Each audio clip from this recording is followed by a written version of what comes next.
Balai Penerapan Standar Instrumen Pertanian Aceh melalui tim produksi benih padi melakukan pengamatan lapangan fase generatif menjelang panen. Pengawasan lapangan dilakukan bersama BPT Korwil dan TIP pada luas lahan 5 hektar untuk varietas Mekongga dan Inpari 32. Pengawasan lapangan berfokus pada pengamatan campuran varietas lain dan tipe simpang berdasarkan varietas.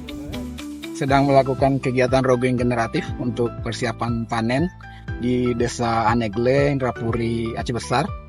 Kegiatan ini kurang lebih 5 hektar dengan target produksi sekitar 18 ton untuk varietas Mekongga dan Inpari 32. Kita melaksanakan pemeriksaan fase masak di areal BP SIP Aceh yang berlokasi di Kampung Anegle, Kecamatan Indrapuri, Aceh Besar, yang diperkirakan akan kita panen di pertengahan Oktober nanti.